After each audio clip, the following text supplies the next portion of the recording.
ایک مہاجر اور ایک انصاری صحابی کی چوکیداری اور انصار کا نماز میں تیر کھانا۔ رسول اللہ صلی اللہ علیہ وسلم ایک دفعہ ایک غزوہ سے تشریف لا رہے تھے تو رات کو آپ صلی اللہ علیہ وسلم نے ایک جگہ میں قیام فرمایا اور ارشاد فرمایا کہ آج کی رات کون اس لشکر کی حفاظت اور چوکیداری کرے گا؟ تو دو صحابہ کرام، ایک مہاجر صحابی تھا اور ایک انصاری۔ ایک کا نام عمار بن یاسر رضی اللہ تعالیٰ عنہ تھا اور دوسرے کا نام عباد بن بشر رضی اللہ تعالیٰ عنہ۔ ان دونوں نے کہا کہ یا رسول اللہ صلی اللہ علیہ وسلم، ہم ہی آج کی رات چوکیداری کریں گے اور ہم ہی آج کی رات لشکر کی حفاظت کریں گے۔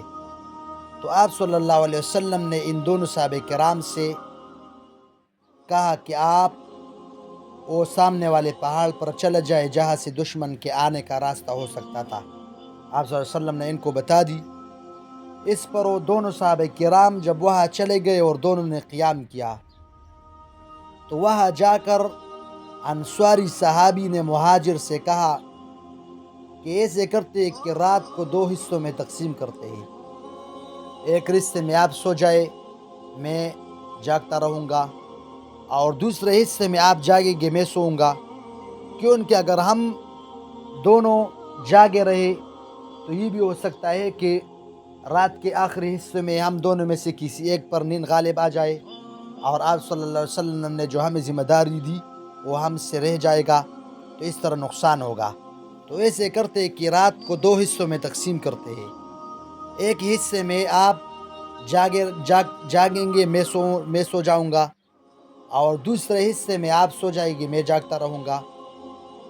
بہرحال دونوں صحابہ کرام نے اس پر مشورہ کیا تو ایک صحابی، انصاری صحابی، اس نے کہا مہاجر سے کہ بہرحال آپ سو جائے، میں جاگتا رہوں گا اور میں لشکر کی چوکیداری اور اس کی حفاظت کروں گا۔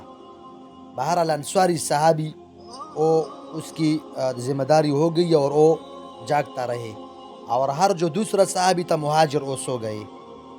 جب وہ سو گئے اور مہاجر صحابی یہ جاگتا رہے تو ان نے دل میں خیال آیا کہ ویسا بھی میں جاگتا رہوں گا تو میں نماز کیوں نہیں پڑھتا۔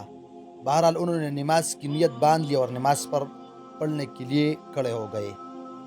جب دشمن سے ایک آدمی آیا اور اس نے دیکھا کہ ساری لشکر سویا ہوا ہے اور ایک آدمی جاگا ہوا ہے، تو انہوں نے کمان سے تیر نکالا اور تیر نکال کر اس شخص کو مارا، صحابی کو، انصاری صحابی کو مارا، تیر مارا۔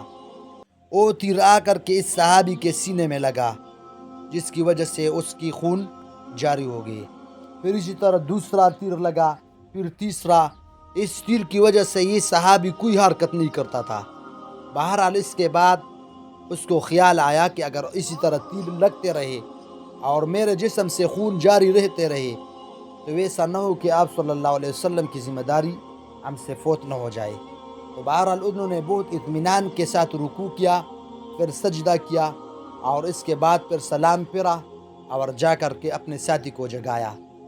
جب اس کی ساتھی جاگ گئے مہاجر، تو اس نے کہا سبحان اللہ، تم نے مجھے شروع سے ہی کیوں نہیں جگایا؟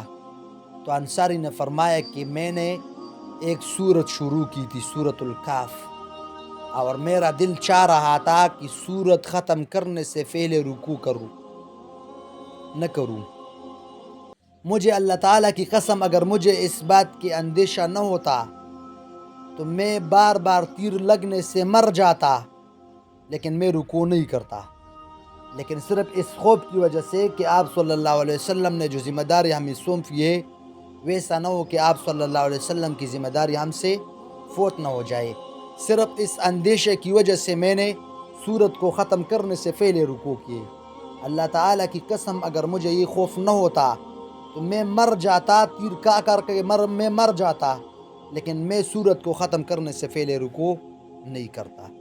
یہ تھے صحابہ کرام اور یہ تھے ان کے جذبے کہ نماز میں کھڑا ہوا ہے اور تیر کا رہا ہے اور ہر تیر بدن پر لگنے سے خون جاری ہوتے ہیں، لیکن پھر بھی ان حضرات کے نماز میں کوئی